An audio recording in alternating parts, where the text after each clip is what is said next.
ya llevo casi 2 años con la universidad. El año pasado hice diseño en acero. Este año también estoy haciendo ese curso. Y el primer semestre me tocó apoyar como co-guía en los proyectos de título. ¿Ya? Estamos desarrollando varios proyectos con sus compañeros que ya están en etapa terminal. Así que tengo un poco de experiencia para poder aportarle a ustedes en su formación profesional. ¿Ya? Mi correo es jvenegas@ucm.cl y mi correo personal o particular también es jpvenegas@ing.ucsc.cl. ¿Ya? Rara vez me conecto o estoy revisando el correo de la universidad, el UCM.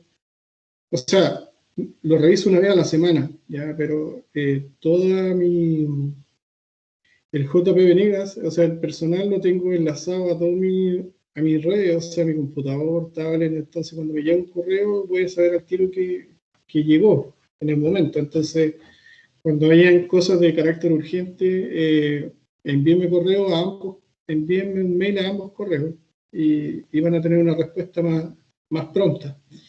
¿Ya? Este curso de análisis de estructura va a tener 5 capítulos en los cuales primero vamos a hablar un poco acerca de proyectos de ingeniería, de qué es lo que es un proyecto, de cómo se concibe desde el inicio. ¿Ya? Vamos a hablar un poco también de las formas estructurales, de cómo se dividen los elementos. Pues bien, ya sabemos que todas las formas verticales que se ven, ustedes pueden ver los edificios, las casas, todo eso, todo necesita un análisis de estructura y todo necesita un ingeniero civil que lo conlleve, ¿ya? Entonces, de pronto nuestra formación es bastante relevante para la sociedad. Entonces, vamos a ver un poco de formas estructurales, vamos a hablar sobre las solicitaciones, condiciones resistentes, ¿ya? Condiciones de servicio, seguridad estructural y hiperestaticidad, ¿ya? Eso como un pequeño preámbulo. En el capítulo 1 también vamos a hablar un poco ya más sólido, conceptos básicos de análisis estructural, ecuaciones de compatibilidad geométrica, ecuaciones de compatibilidad estática o equilibrio, relaciones constitutivas, principios de superposición. Muchas de estas cosas ustedes ya la han abordado en curso, ya sea de estática, de mecánica o de resistencia a materiales.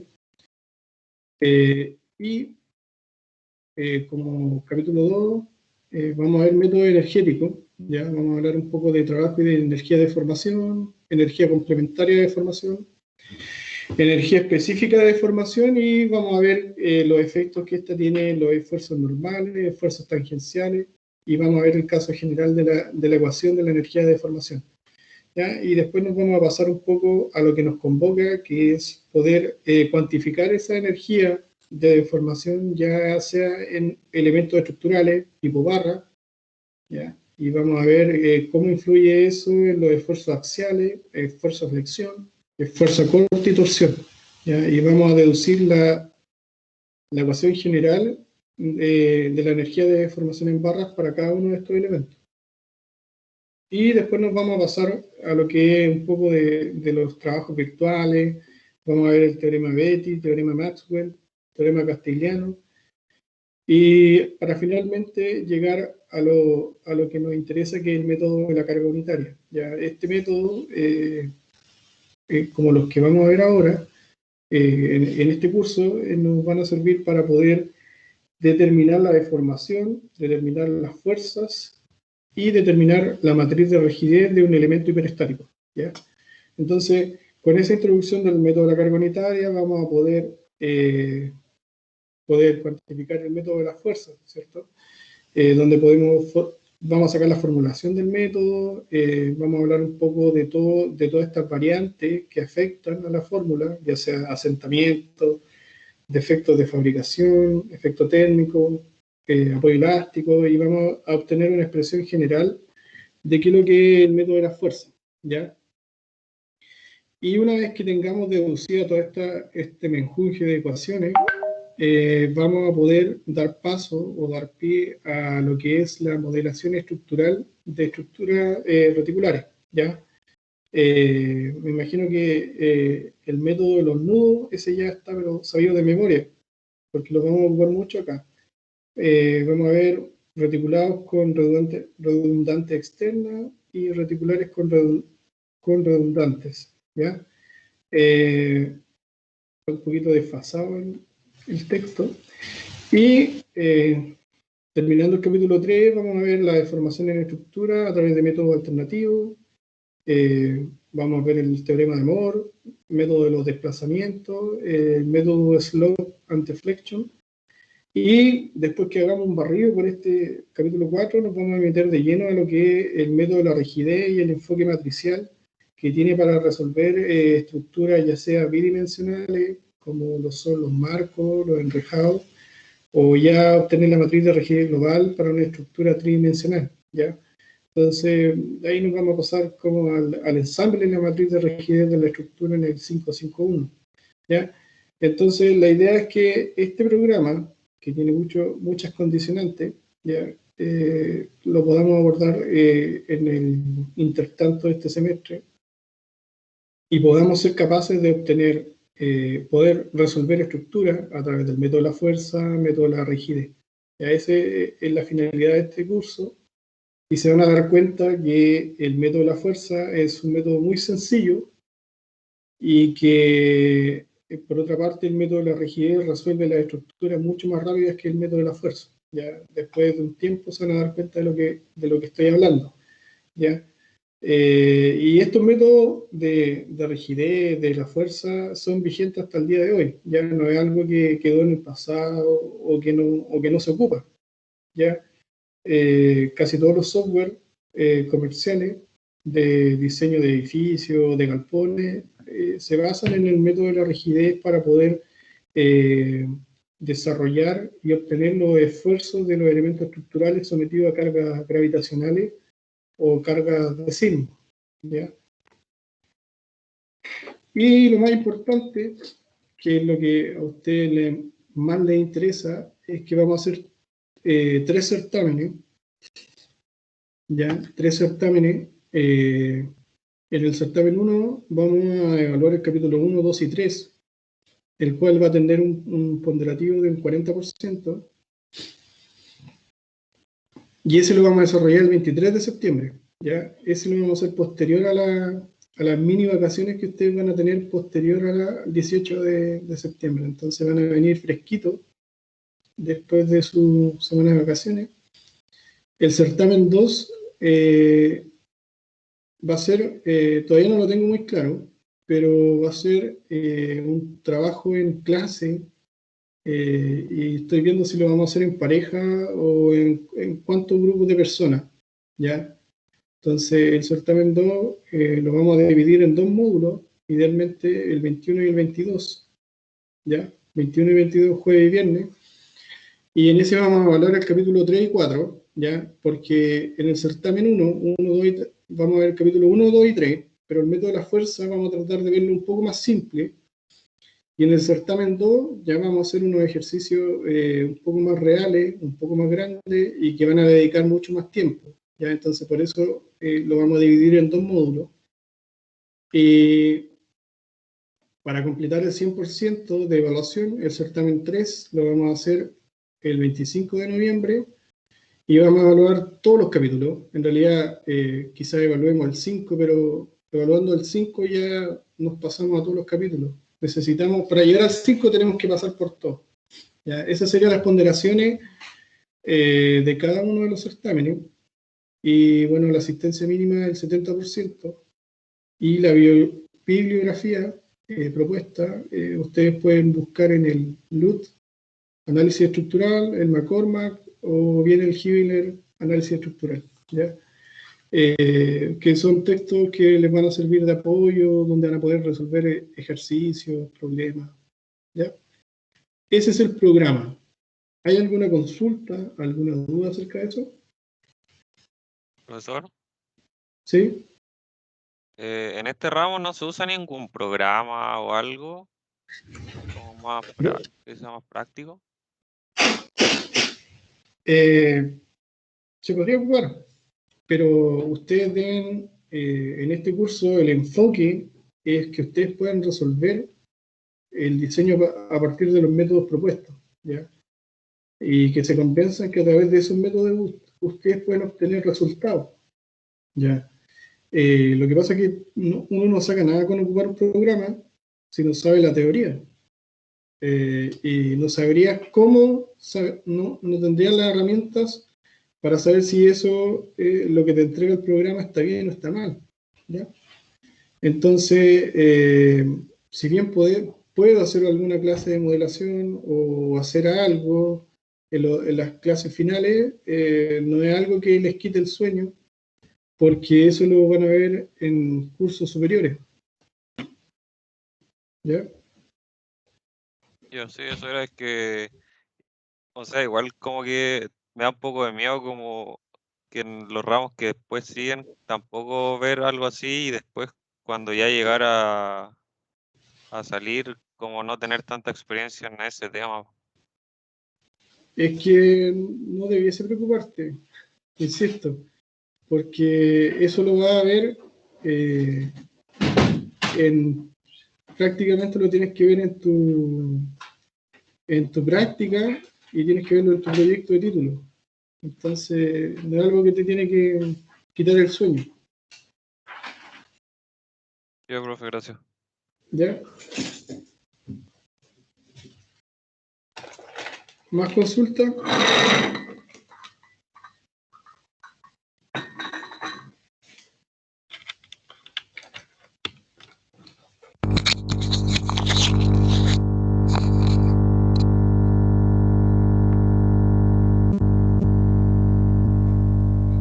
¿No?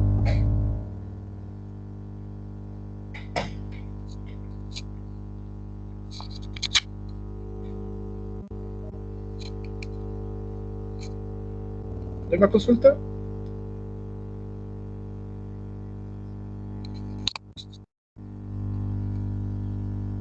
Bueno, sigamos con la clase.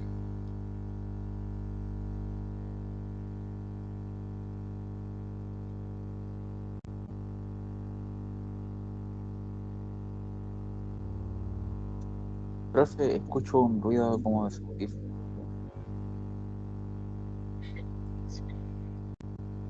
Bueno, como les comentaba, ¿me están escuchando o no? Es que me puse audífono. Quiero saber si están Profe, escuchando. Se escucha interferido, profesor. se escucha como estática de fondo.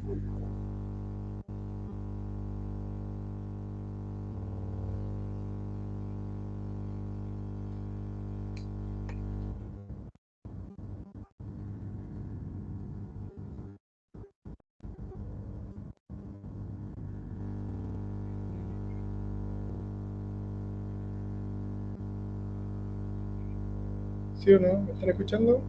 Por favor, confírmenme.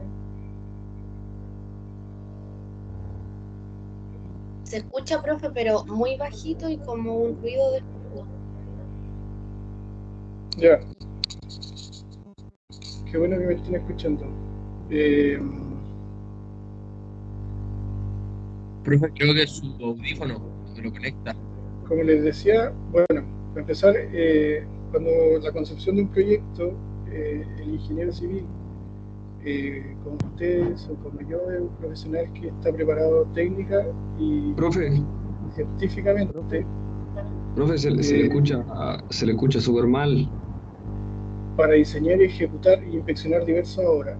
Estas obras se originan en ¿Profesor? base a una problemática. Cabros, parece que el profe no nos escucha a nosotros. Y el ingeniero debe ser capaz de tomar esa idea y poder Profe. ejecutar un proyecto y posteriormente se transforma en una obra civil. ¿Ya? La línea de flujo de trabajo es la siguiente. Primero, una idea original proyectada por un arquitecto o por un mandante y se ve la identificación del problema a resolver. ¿Ya? Si no hay una necesidad, prácticamente no habría un problema. ¿Ya? Entonces, tenemos que evaluar esta idea a través de unas bases de diseño y posteriormente a una estructuración modelación estructural, diseño de elementos, cuantía por piso y ubicaciones aproximadas. ¿Ya? Con cuantía y ubicaciones se debe determinar la factibilidad técnica y esta factibilidad técnica debe ser... Profe, ¿Sí?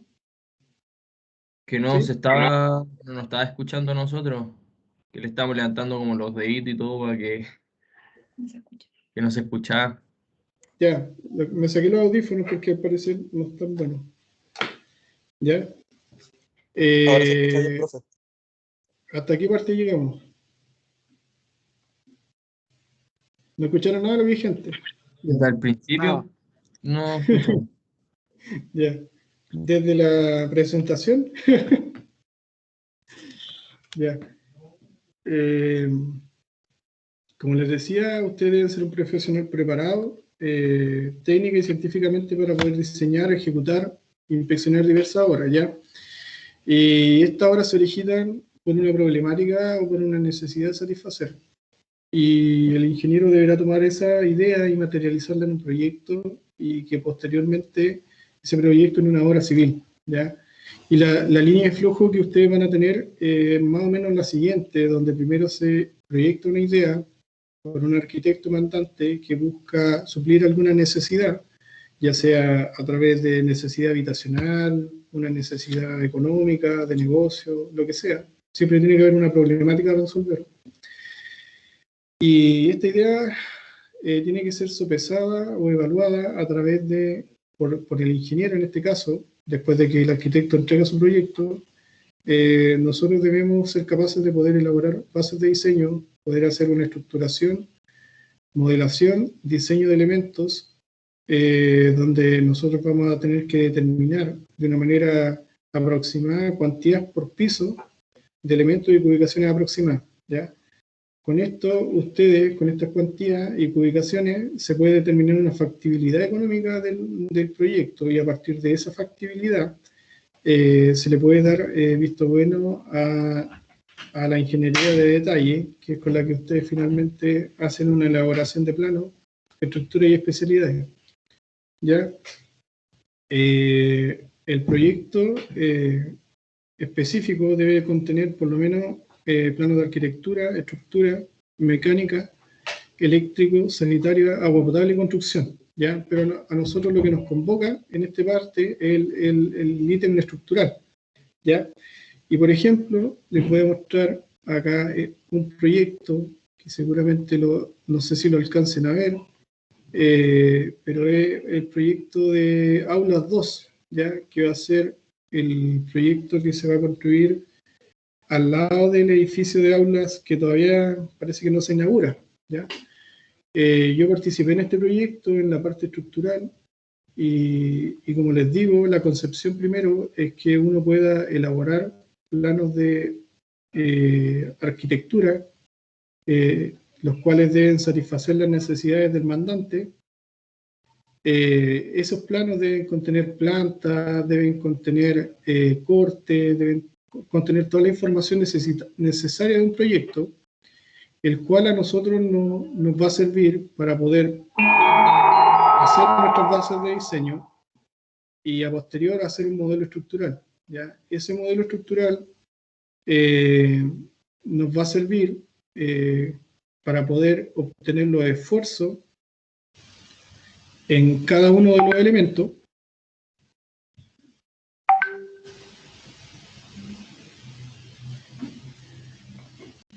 En cada uno de los elementos, ya ustedes van a obtener esto. Este es un modelo hecho en el programa ITAPS. Este modelo a ustedes les va a servir para poder obtener los esfuerzos debido a las cargas y sobrecargas de uso que van a ocupar y debido al sismo, ¿ya?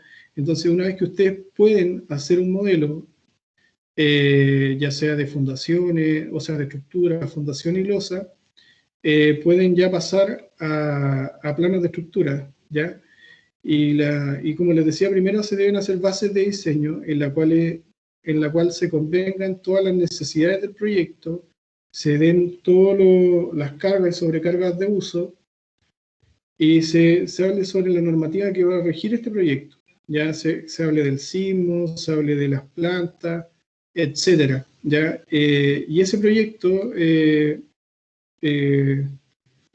debe ser en coordinación con todas las especialidades. Ya uno no trabaja solamente con arquitectura, sino que también con los sanitarios, con los de agua potable y con la construcción. Y eso es un proyecto de ingeniería como tal. Eso es lo que se ve hoy en día y es lo que se hace, ¿ya? Y como les decía, ese programa o ese software de análisis, o sea, de diseño, tiene toda la información que nosotros vamos a pasar en este curso, ¿ya? Ahora, como formas estructurales, nosotros podemos encontrar elementos unidimensionales como vigas, cables y bielas, y como elementos bidimensionales como las losas, muros, columnas, ¿ya? O como tridimensionales como edificios, galpones o silos, ¿ya? Eso es más o menos lo que se ve. Y las solicitaciones que ustedes pueden encontrar son variadas. La vida es variada y ustedes pueden encontrar peso propio, sobrecargas de uso, normativa, pueden encontrar viento, sismo, nieve, pueden encontrar problemas de temperatura, ya sobre todo cuando están en caldera, pueden tener tráfico de vehículos, empujes de suelo, problemas de montaje, asentamiento de terrenos, cargas dinámicas, etc. Entonces, las solicitaciones son variadas y para cada una de ellas hay una norma que indica cómo tú debes estimar cada una de esas cargas, ¿ya? Y ya hablamos un poco de proyectos, solicitaciones, y las condiciones resistentes de los elementos son un valor que ustedes ya deben manejar. Por ejemplo, las propiedades mecánicas de los elementos, como el hormigón, ya saben que pueden obtener la resistencia a compresión a través de ensayo de probeta, y pueden obtener lo mismo, ensayo de barras para los elementos de acero, y la madera ya saben que se puede clasificar visual y mecánicamente, ¿ya? O sea, cuando uno quiere hacer un modelo estructural, estos valores ya tienen que sabérselos de cajón, ¿ya? Y, por ejemplo, que los elementos de carga admisible se pueden diseñar con ASD, como la albañilería, la madera, el acero, el metalcón o el CIF como material. Mientras que los modelos que se diseñan con rotura a través de LRFD, ustedes lo pueden hacer a través de elementos de acero y hormigones, ¿ya? Y siempre se busca que se evalúe que no haya colapso, ¿ya? Eso en general el colapso no es admisible, que no, porque lo que hay en juego en este caso son vidas de personas, ¿ya? Ahora, como condiciones de servicio, tenemos deformaciones límite, ¿ya? Que cumplir, ya sean elementos verticales, elementos horizontales, sobre todo en viga y losa, debemos mantener el uso de la estructura a través de las deformaciones límites que impone la norma, y también así evitar vibraciones verticales, ya sea por movimiento, cuando uno está cerca del tren, siempre hay vibraciones verticales y esas producen inseguridad, ¿ya? Y también tenemos que ver lo del pandeo local, evitar que haya pandeo en elementos para lo mismo, para que la estructura siga en funcionamiento, ¿ya? Como les decía, el colapso no es admisible, y que el ingeniero tiene que preservar la vida de las personas, y es por eso que el país cuenta con normativas serias acerca de los sismos resistentes de los elementos. Por ejemplo, tienen los elementos de hormigón, requisitos extra o adicionales a través del Decreto Supremo 60, o la construcción en acero con la 427, sobrecarga de nieve, acción del viento sobre las construcciones, o lo que indica todos los elementos de cómo determinar las fuerzas sísmicas, de cómo determinar requerimientos de formación, diseño de elementos especiales a través de la norma, ya sea de estructura de edificios o bien elementos industriales, de cómo obtener las combinaciones de carga, la sobrecarga de uso y cómo se diseñan los elementos de hormigón armado. Es decir, hay una serie de recetas que ustedes tienen que seguir para cumplir con la normativa, y esa normativa les puede asegurar un excelente comportamiento en las estructuras que ustedes diseñen, ¿ya? Y la norma habla o dice acerca de ello que nosotros, nuestras estructuras que nosotros vayamos a modelar o que vayamos a diseñar, deben resistir sin daño un movimiento sísmico de intensidad moderada, limitar los daños a elementos no estructurales durante los sismos, y aunque se presenten daños, evitar el colapso, ¿ya? Y eso, en países serios como Chile, eso no pasa. O sea, el colapso se ve muy poco. En países como Haití, donde no hay regulación de nada, se ven serios daños en la estructura y se ven muchas muertes, ¿ya? Entonces, a partir de eso, nosotros debemos sentirnos como orgullosos de que tras el terremoto del 2010 hubiesen pocas muertes en nuestro país, ¿ya? Y cuando tenemos terremotos de 8 puntos y algo, prácticamente acá no pasa nada, ¿ya? Ahora, toda esta poesía que hemos hablado ahora acerca de los proyectos, de cómo se abordan, tienen que ser digeridos a través de la metodología que nosotros vamos a ver en este curso de análisis de estructura, ¿ya? Y esa metodología, ustedes ya pasaron por estática, donde veían problemas que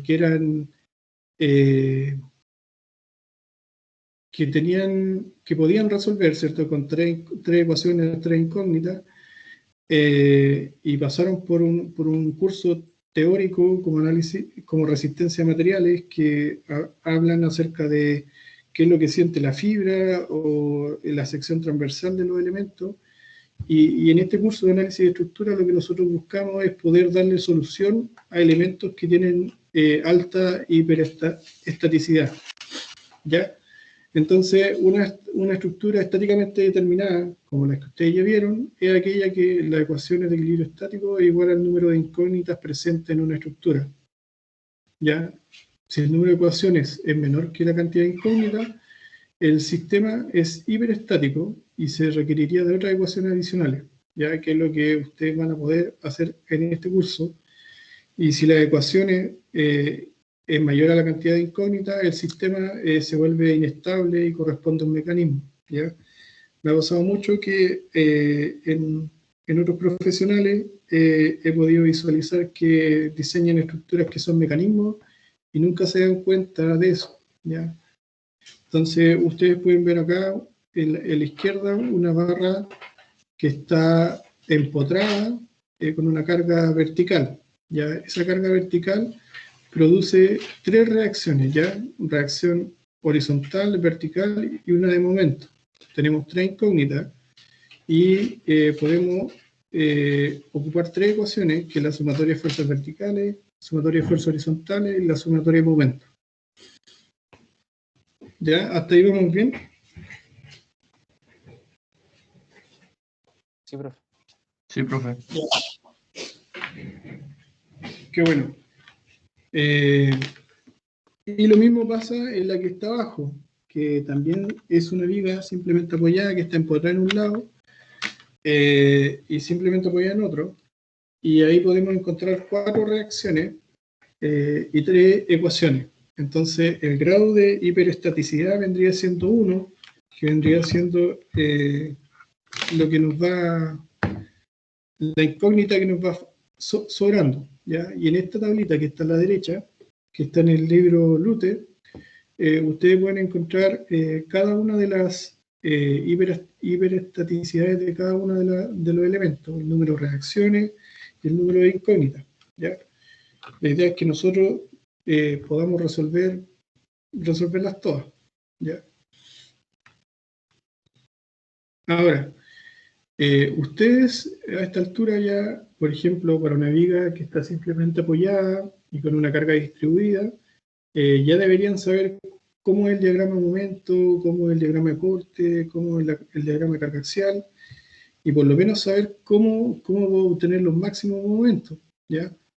Y saber que en el centro es un QL cuadrado octavo y que el corte es QL medio, ¿ya? Lo mismo para cuando tenemos una carga puntual. La idea es que cuando nos encontremos con estas problemáticas no perdamos tiempo en buscar las ecuaciones si ya sabemos los resultados, ¿ya? Entonces, de hecho, estos diagramas ustedes los pueden programar en Word, en Excel, y después los resultados salen solos, ¿ya? Y además, esta información ustedes la pueden encontrar en el ICHA, información de libre disposición, ¿ya? Entonces, ya debiesen dominar y saber cuánto les debiese dar el momento, el corte, o de cuánto es la deformación. Eso ya debería estar asumido como conocimiento adquirido. ¿Ya? Un modelo estructural, como tal, ya sabemos que se compone por elementos, ya en este caso por barras. Y estas barras pueden ser sometidas a cargas de axial, flexión, corte y torsión. ¿Ya? Esos son los cuatro elementos, o sea, los cuatro elementos que nos complican la vida a los estructurales, ¿ya? El diseño para cada uno de ellos. Y la formulación de este problema, en general, cuando se nos generan estos esfuerzos, requiere tres tipos de ecuaciones, ¿ya? Una ecuación de compatibilidad geométrica, donde nosotros relacionamos variables cinemáticas representadas por desplazamiento, que lo que quiere decir es que esta compatibilidad deben ser funciones continuas, ¿ya? Y deben ser evaluadas en coordenadas. Es decir, que cuando tenemos un punto en el espacio o en una geometría inicial y la sometemos a una fuerza, a un agente externo, ese punto va a tener una geometría deformada, ¿ya? Que puede ser, en vez de A, puede ser A'. O sea, siempre un punto inicial que tiene un nombre propio va a tener una condición deformada a partir de la aplicación de una carga. ¿Ya? Eso es lo primero. Compatibilidad geométrica. Y después vamos a tener la compatibilidad estática o de equilibrio, que es donde ustedes pueden hacer la sumatoria de las fuerzas y de los momentos, que eso ya lo sabemos de los diagramas de cuerpo libre de estática. Y a este se le suman las ecuaciones constitutivas. ¿Ya? Esa sería la tercera variable, que son las propiedades intrínsecas de los materiales con los cuales uno diseña. ¿Ya? Y, por ejemplo, lo más típico en este caso que ustedes van a ver es el hormigón y el acero. ¿Ya? El hormigón y el acero. Cada uno de estos materiales tiene su curva característica, ¿ya? Y la información que se puede sacar de esta curva. Entonces, por ejemplo, lo que se busca en una curva del hormigón es poder obtener el módulo de elasticidad EC o la resistencia a compresión F'C. Con estos dos parámetros ustedes ya pueden caracterizar un material. Y lo mismo para el acero, ¿ya? Donde pueden encontrar la fluencia y el módulo de elasticidad. Ahora, todo esto se ve solamente en el rango lineal del elemento. Ya todo lo que viene posterior a la linealidad, eso se omite, ya se asume como que el material falla. Y a través de eso, de esas linealidades, ustedes ya, como lo saben de resistencia, pueden sacar el sigma, que es la tensión de fuerza axial, que no es más que el módulo de elasticidad por la deformación unitaria, donde sigma, para un caso de un elemento que está traccionado, es la tracción dividido el área, y la deformación unitaria se puede descomponer como la deformación inicial dividido en la longitud que se va a deformar. Entonces, ustedes podrían obtener esta ecuación que habla sobre la rigidez del elemento y un poquito de la deformación. A lo que ya vimos acerca de las ecuaciones, ya sea de compatibilidad geométrica, compatibilidad estática y ecuaciones constitutivas, debemos sumarle el principio de superposición. ¿Ya? Este principio, en este principio se basa casi todo el curso, ¿ya? Y que es el que nos ayuda a poder resolver la hiperestaticidad. ¿Ya?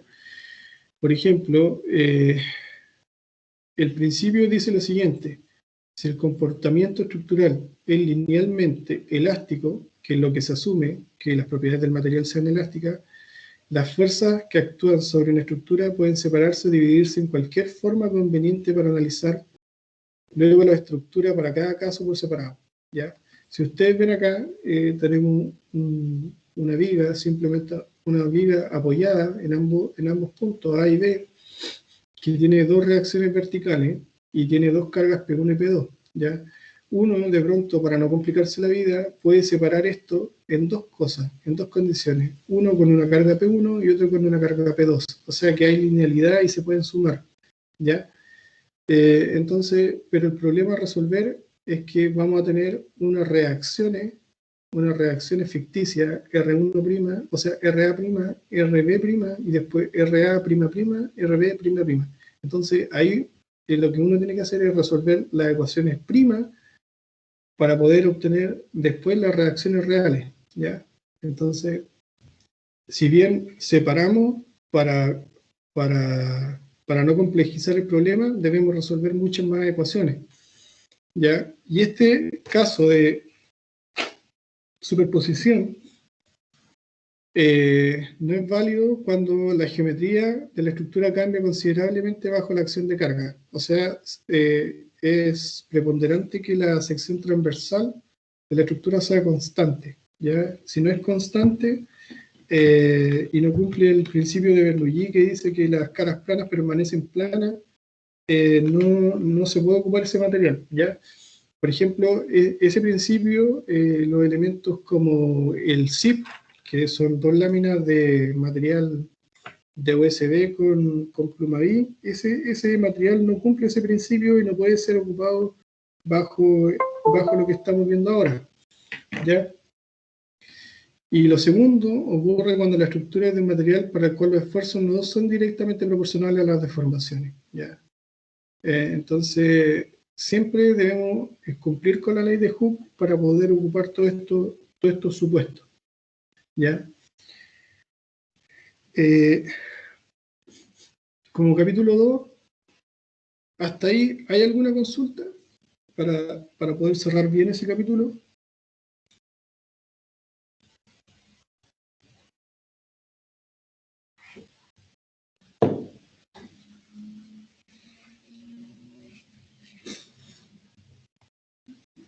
Ya, no hay dudas.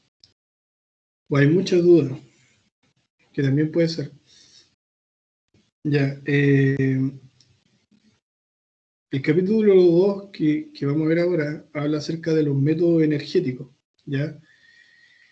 Que son los que nos ayudan a poder cuantificar la energía interna de cada uno de los elementos, ¿ya? Y esto se basa en que si hay un sólido deformable, se le aplica un sistema de fuerzas, FI, el trabajo de las fuerzas produce deformaciones, movimiento y calor, ¿ya? Y el proceso se rige por la termodinámica de manera tal que delta W, que es el trabajo de las fuerzas externas, es igual al delta Q, que es el calor, más el delta T, que es la energía cinética, y el delta U, que es la energía interna, ¿ya? Entonces, si nosotros hacemos el supuesto y decimos que el calor y la energía cinética son despreciables, podemos decir que el trabajo es igual a la energía cinética, ¿ya? Bueno, para que esto pase, nosotros debemos asumir que si hay una recuperación total, si al aplicar una fuerza hay una recuperación total de la geometría inicial, se habla de un material perfectamente elástico, y esto es lo que nosotros siempre buscamos, que sea un material elástico y que cumpla la ley de Hooke. Mientras que si no se recupera totalmente, se habla de parcialmente elástico, ¿ya? Entonces, cuando tenemos un problema, ¿ya? Porque la vida siempre está llena de problemas, y no solamente uno, como dijimos anteriormente, un elemento está sometido a fuerzas axiales, de momento, corte y torsión. Hay una sumatoria de trabajos que se están produciendo en una estructura. Entonces, por eso hablamos de sumatoria de 1 hasta n, que el trabajo es la sumatoria de todos los trabajos, ¿ya? Y ese trabajo lo podemos cuantificar como la integral de la fuerza por la deformación, ¿ya? Y como ya sabemos, la fuerza es el área bajo la curva, o sea, la integral de la fuerza por él. El área bajo la curva de la curva fuerza de formación. Y para ello, en este momento tenemos un ejemplo que vamos a resolver. ¿Ya? Voy a tratar de conectarme con mi tablet para que podamos resolver este ejercicio.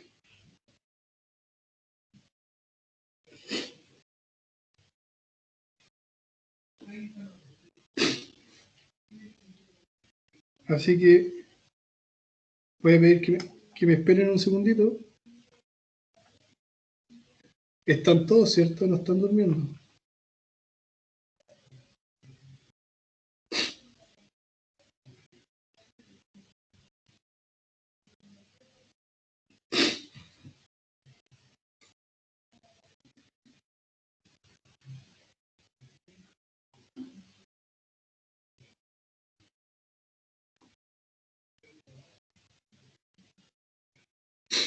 ¿Están viendo la pantalla?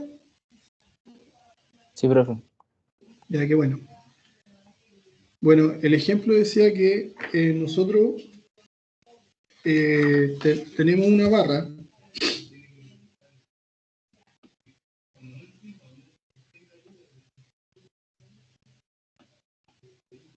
Oh, creo que... Ahí sí.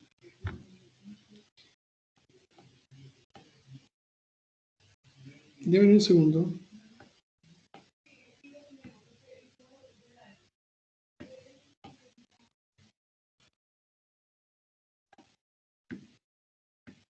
Ya.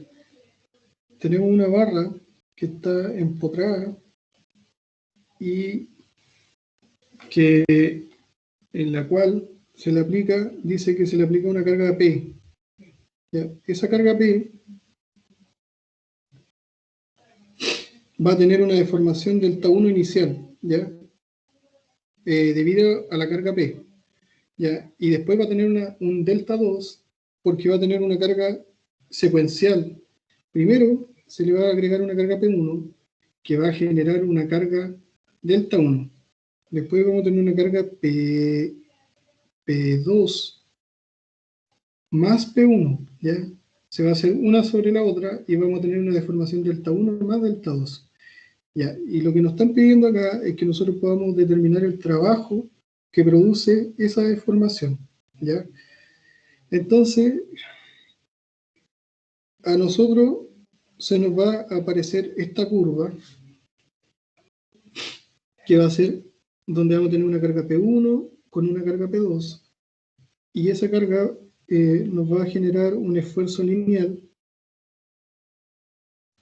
Entonces, nosotros ya sabemos que el trabajo va a ser el área bajo la curva, delta 1, y el área bajo la curva, delta 2, W2. Entonces, nosotros vamos a tener que obtener ese trabajo. Ya sabemos, con lo que ya hemos visto, es que el trabajo es igual a W de la integral de la fuerza por la derivada del desplazamiento. ¿Ya? También sabemos que sigma es igual a el módulo de elasticidad por la deformación unitaria, y sabemos que sigma también es igual a P dividido por A, ¿cierto? Y la deformación unitaria es la deformación dividido L, ¿ya? A partir de esto, nosotros podemos decir que P, que es la carga axial, es igual a E por A por la deformación, y eso es dividido en L. ¿Hasta ahí vamos bien? No es nada de algo que ustedes no hayan visto. Hasta ahí. ¿Ya? Entonces, primero tenemos que calcular el trabajo.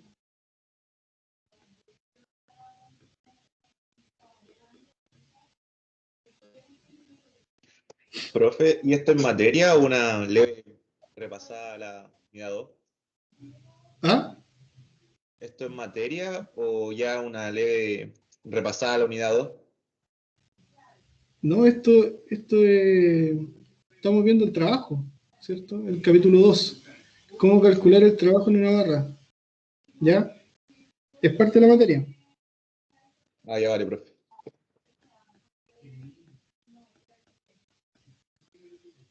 Ya, primero tenemos que calcular el trabajo para la carga P1. Entonces, ahí ustedes van a tener que acordarse de las integrales, de las derivadas. Entonces, nuestro rango de validez para el trabajo P1 es de 0 a la deformación 1. ¿Ya? Entonces, después si ustedes se disponen a resolver esta integral y reemplazamos las variables que hemos sacado de la manga, ustedes pueden tener que EA y EA dividido L lo podemos sacar de la integral porque son valores que se van a mantener constantes. ¿Ya? La elasticidad es constante, la sección transversal también es constante y la longitud también es constante. ¿Ya?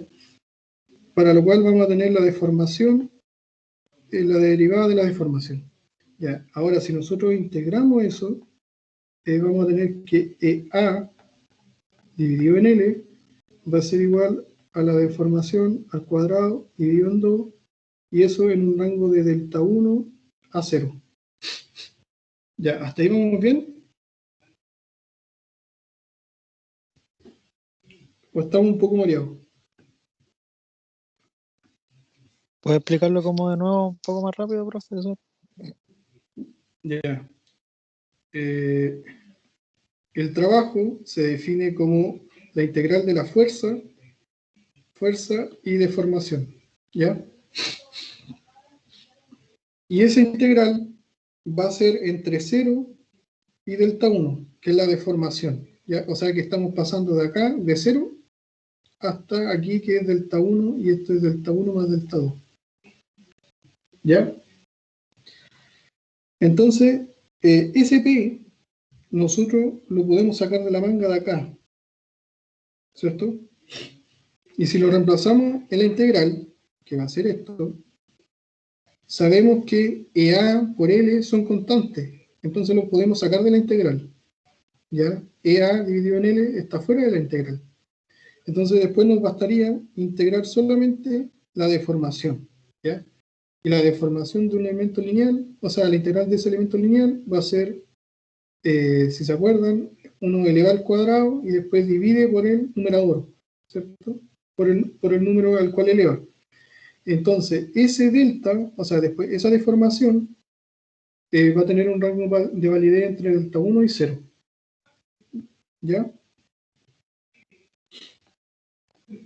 Entonces, W1, usted después lo pueden reemplazar y les va a quedar que EA, E por A, dividido en L, por delta 1 al cuadrado dividido en 2. Y ahora eso nuevamente se puede reagrupar y podemos tener P1 por delta 1 dividido en 2. Y ahí tenemos el W1, el cálculo de W1, ¿ya? Ahora, me voy a pasar a otra hoja para poder hacer el cálculo de W2, ¿ya? El W2 era...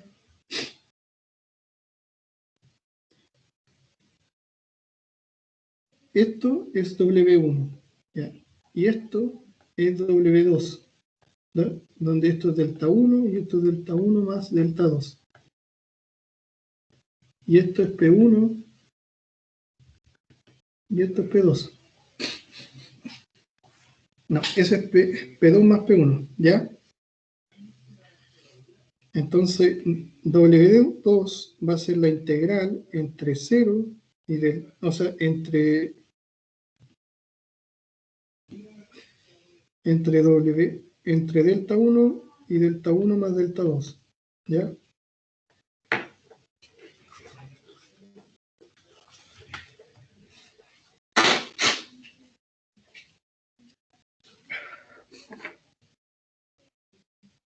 Y eso, ya sabemos de nuevo que es la fuerza por la derivada de la deformación, ¿ya? Y ahora, esa ecuación se puede resolver prácticamente igual que la otra. Entonces nos vamos a evitar los pasos y ya sabemos que el EA por L se puede sacar de la integral y sabemos que la integral de la deformación va a ser delta cuadrado dividido en 2 y esto entre delta 1 y delta 2, delta 1 más delta 2. ¿ya? Entonces, después podemos resolver esa ecuación y podemos hacerla muy sencilla, donde EA dividido L, y tenemos que delta 1 más delta 2 al cuadrado menos delta 1 al cuadrado. Y eso dividido en 2, y eso dividido en 2. Entonces, podemos sacar el 2 hacia afuera porque también es constante. Y ahora nos restaría poder resolver el polinomio que se produce aquí entre delta 1 más delta 2 al cuadrado menos delta 1 al cuadrado. ¿Ya? Entonces, parece que ahora se simplifica un poco más la vida. Y eso, para que se acuerden, es delta 1 al cuadrado más 2 veces delta 1 por delta 2 más delta 2 al cuadrado menos delta 1 al cuadrado. ¿Ya? Entonces, esos se van. Y eso queda en 1 partido 2L por EA, y eso por 2 veces delta 1 por delta 2 más delta 2 al cuadrado. ¿Ya? Y ahora, si ustedes quieren llegar a la expresión, a una expresión más mínima, esto puede quedar como P1 por delta 2 más P2 por delta 2, y eso dividido en 2. Entonces, ya teniendo W1, ya teniendo W1 y W2, podemos calcular el trabajo, donde el trabajo es la suma de ambos. ¿Ya? Entonces, lo que acabamos de hacer es resolver integralmente, sacar el área bajo la curva del trabajo. ¿Ya? Es sacar todo eso que tenemos ahí arriba. Eso es lo que acabamos de hacer. ¿Hay alguna duda, alguna consulta acerca de esto?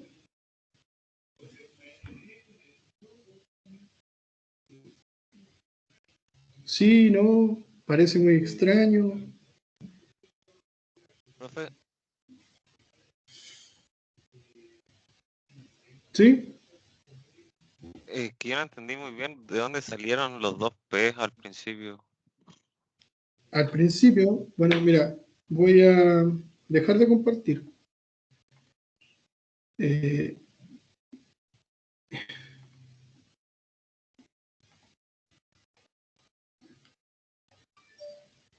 Ya. ¿Están viendo lo que la presentación o no? Sí, Sí, profe. todavía. Ya. Lo que pasa es que en el enunciado lo que estamos viendo es que a este elemento que está empotrado se le aplica una carga P, ¿ya? El enunciado dice que nosotros aplicamos una carga P1 y se genera una deformación delta 1, ¿ya? Y posteriormente a eso se le aplica una carga P2, o sea, el P, cuando se produce la deformación delta 2, se transforma en P1 más P2, ¿ya? ¿Sí o no? Sí. Ya, entonces, esa es la manera de poder obtener la energía de deformación en un elemento. Ahora, lo que yo acabo de hacer, se los voy a dejar después en la página para que lo puedan tener como ejercicio, ¿ya? Y eso, así se calcula el trabajo, que es la integral de la fuerza por la deformación, ¿ya? Ahora, también nosotros podríamos obtener una energía complementaria, ¿ya? Que en vez de ser el área bajo la curva, es el área sobre la curva, ¿ya? Entonces, nos dice que esta área la debemos obtener sobre la curva fuerza de deformación, y que también está limitada por una recta horizontal. O sea que cuando la curva llega al máximo punto, ustedes tienen que limitarla a esa recta horizontal que va desde ese punto hasta el límite vertical, ¿ya? Y que esto cobre importancia para los teoremas de Castigliano, ¿ya? Y su valor se calcula prácticamente igual que la otra. Ahora, cuando tenemos materiales lineales, donde la curva es lineal, ambos valores son iguales, ¿ya? Pero cuando tenemos elementos que no son, son no lineales, por ejemplo, tenemos una curva como una parábola o lo que sea, el área superior no es igual al área inferior, ¿ya? Entonces, el problema ahí se complejiza un poquito más, ¿ya? Ahora, ¿por qué estamos viendo esto del trabajo? Y esto lo estamos viendo porque sabemos que el trabajo es igual a la energía interna.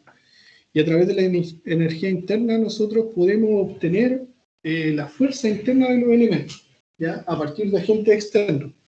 Entonces, no es interesante poder obtener el trabajo para cada uno de los tipos de esfuerzo, ¿ya? En este caso para el esfuerzo normal y para el esfuerzo tangencial, ¿ya? Sabemos que el W, por lo que acabamos de ver, en la resolución de un elemento axial es un medio de P por delta, donde P es la fuerza y delta es la deformación, ¿ya? Esto es lo que acabamos de hacer recién, donde P también lo podríamos desglosar como sigma, que es el esfuerzo axial, por el área, ¿ya? Y delta, que es la deformación unitaria por el largo, ¿ya? Y eso, si lo metemos en esta ecuacióncita, reemplazando variable, tenemos que un medio de sigma por A por la deformación unitaria por el L. El A y el L podemos generar el volumen, ¿ya?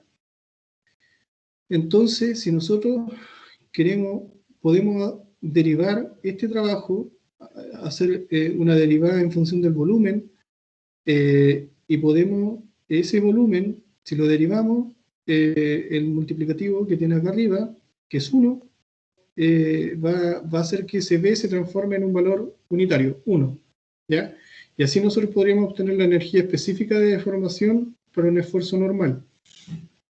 Y ahora ocurre algo parecido, pero con el esfuerzo tangencial, ¿ya? El esfuerzo tangencial que se produce en la base, por ejemplo, en la superficie de delta I y delta X. Nosotros podemos agregar un esfuerzo tangencial tau, y ese tau va a ser el P, que es la carga la cual estamos aplicando, dividido por el área basal, delta X y delta Y, que se presentan acá, ¿ya? Ese tau produce una desangulación, produce un ángulo, que ese ángulo es gamma. Ese ángulo lo podemos calcular como la deformación horizontal dividido la altura del elemento, ¿ya? Entonces, con esa información, y sabiendo que el trabajo es un medio de P por delta, podemos reemplazar estos valores en la ecuación y podemos llegar a que el delta W va a ser un medio del esfuerzo tangencial por el ángulo por el volumen. Y nuevamente podemos hacer una derivada del trabajo en función del volumen, y podemos sacar que eso es igual a un medio del esfuerzo tangencial por gamma, ¿ya? Entonces, así podemos obtener la energía específica de deformación, ¿ya? Con esos dos valores, de esfuerzo normal y esfuerzo tangencial, ustedes ya podrían obtener todos los trabajos de todo el tensor de tensiones, ¿ya? Que esto ya me imagino que le hace sentido en resistencia a materiales, para qué lo hicieron, y podrían sacar el trabajo de cada una de las caras para cada uno de los esfuerzos del elemento, ¿ya? Esa es la ecuación general. Y eso, si nosotros integramos el trabajo en función del volumen, podemos sacar la energía específica de deformación, ¿ya? A eso es lo que apuntamos en este ítem, ¿ya?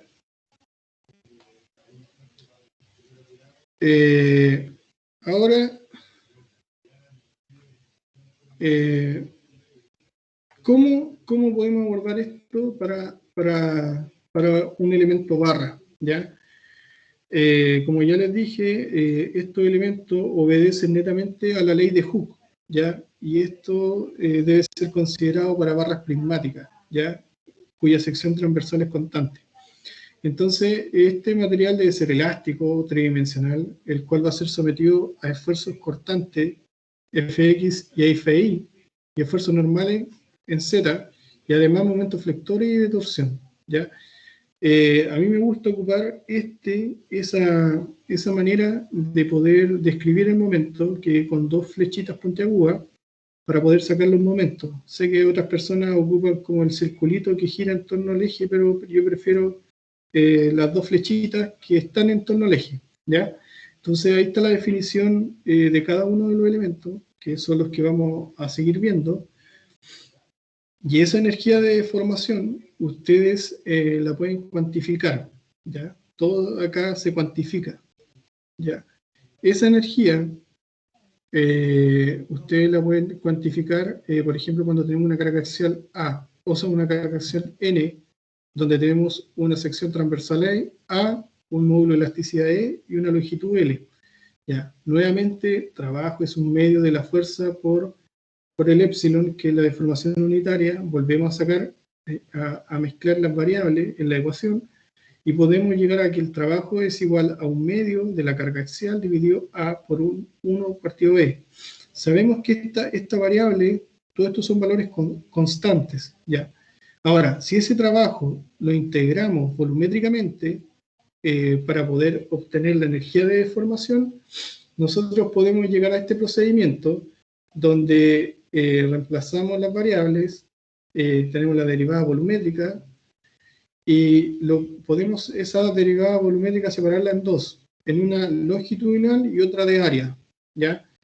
Y sabemos que esa derivada ahora se transforma en de A y de Z, ¿ya?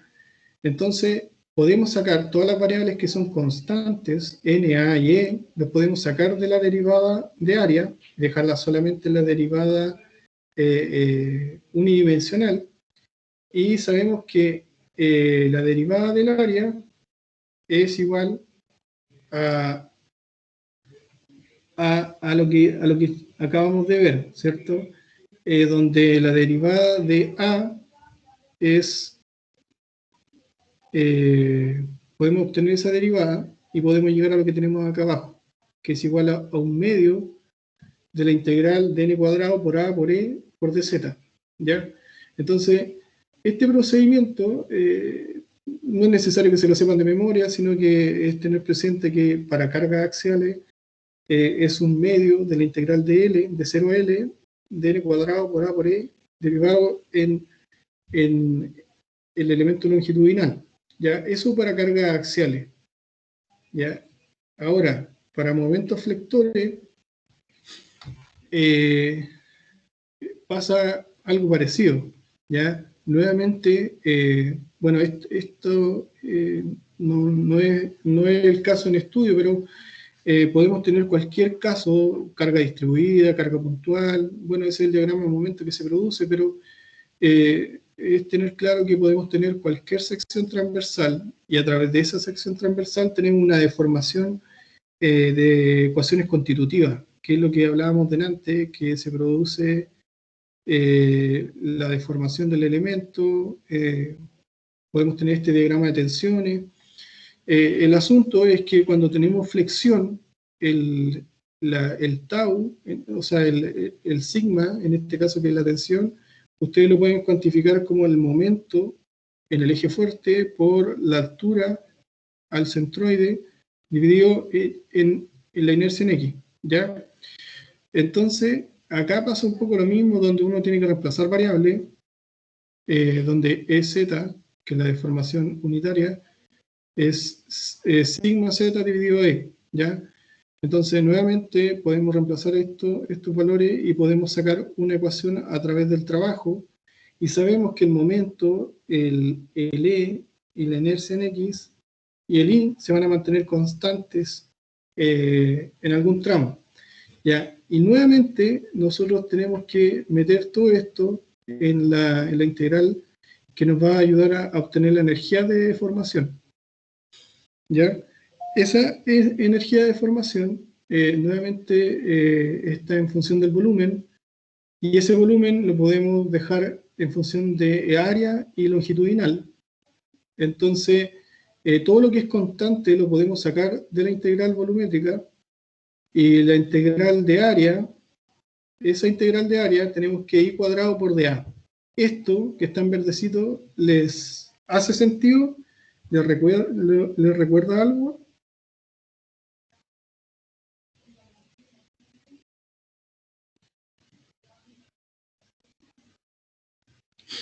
¿Les recuerda o no les recuerda algo?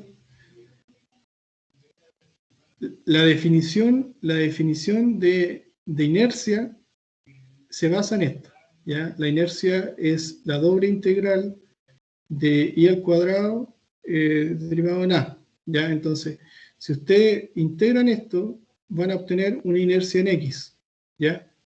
Inercia en X, y esa inercia en X ya va a estar dentro de la ecuación de una sola integral en la longitud de la viga, o del elemento. Entonces, ese IX después se va con el elevado al cuadrado del IX, y llegamos a la siguiente ecuación. Ya, ahora, si no saben que esto es igual a la inercia en X, les puede decir que se asusten, ¿ya? Porque es algo que ya deberían saber. Entonces, aquí les puse en verdecito incluso que la doble integral de esto, de I al cuadrado por la derivada del área, es igual a la inercia en X.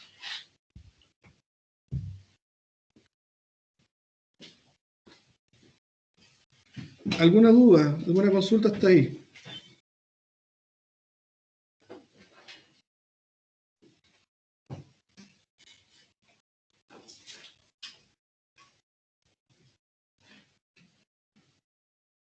¿Ninguna?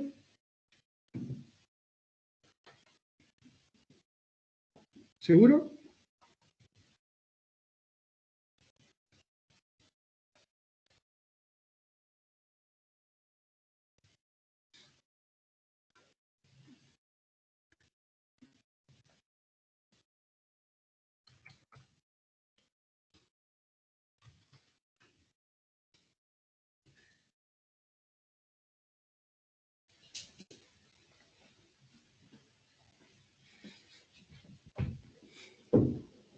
Sí, profe. Ya, qué bueno que están. Parece que ha sido mucho hasta ahora, ¿o no? Ha sido mucha información hasta el momento. La Se verdad, está sí, profe. procesando, profe. ¿Ah? Es mucha información hasta el Se está momento. procesando. Ya, qué bueno. Pero contesten cuando les pregunte, si no importa que no sepan, contéstenme. Les voy a dejar ahora, como tarea, para que lo busquen ahora, cómo ustedes pueden resolver esto que les acabo de decir. ¿Cómo pueden resolver la doble integral de I al cuadrado por dA y cómo llegar a la justificación que eso es igual a la inercia? ¿Ya? Vamos a dejar la clase hasta acá porque parece que están todos mareados. Estudien la diapositiva hasta lo que llegamos ahora, y la próxima clase, al azar, voy a elegir a cualquiera de ustedes para que me pueda resolver esta ecuación en pizarra. ¿Les parece? La próxima clase es mañana, así que eso. Por hoy día lo vamos a dejar hasta aquí porque ya los veo con caras, no les puedo ver, pero su silencio me da a entender de que tienen que digerir todo lo que les he enseñado. ¿Ya? Profe, ¿Sí? este documento usted lo va a subir al MS, ¿cierto? Lo estoy subiendo aquí al equipo del Teams. ¿Ya? Ah, ya para leerlo, procesarlo. Y eso, pues les voy a dejar la grabación y busquen eso, de verdad. Sé que a mí igual me costaban mucho las integrales, pero hay que buscarle el lado y buscarle el sentido, ¿ya? Recuerden cómo integrar, cómo derivar, porque es algo que vamos a ocupar bastante, ¿ya? Así que eso, nos vemos mañana. Chao, profe, que esté bien. Chao, profe.